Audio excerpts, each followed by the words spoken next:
I drive ghosts. My name is Jeremy, and I've been a taxi driver for over 10 years. It all started 3 years ago when I got my first ride request from a being that had long left this world. One late evening, I received a call from an address that wasn't on the map.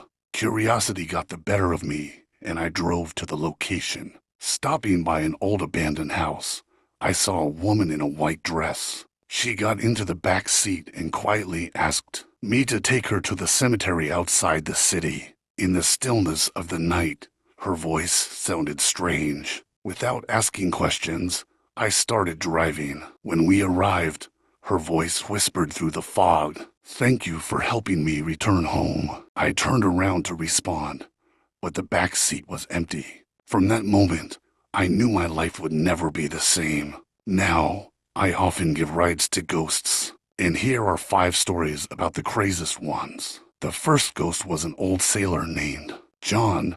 He appeared suddenly and asked to be taken to the port where his ship once stood. On the way, he told stories of sea battles and treasures. His voice was raspy, like an old gramophone. When we arrived, he dissolved into the air, leaving an old sea map on the back seat. For a second, I thought I smelled the salty sea. The second ghost was a young girl named Lily.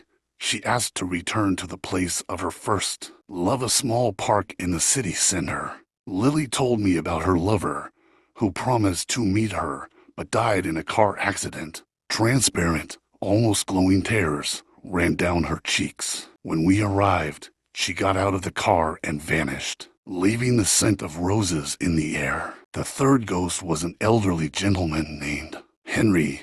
He asked to be taken to the house where he once lived with his family. On the way, he recalled how joyfully his children greeted him when he returned from work. His voice was filled with warmth and nostalgia. When we pulled up to the old house, Henry thanked me and got out. I saw children's hands waving at him from a window. In a second, everything disappeared, leaving me in complete bewilderment. The fourth ghost was a rock musician named Sam. He asked to be taken to an old club where he once performed with his band. Sam told me about his passion for music and how he dreamed of becoming famous. His energy filled the entire car, and for a moment, I felt like I was at a rock concert. When we arrived, he got out, nodded to me, and vanished, leaving his guitar in the car, which then dissolved into thin air. The fifth ghost was a silent man in a black coat. He got into the car and pointed to an old bridge outside the city.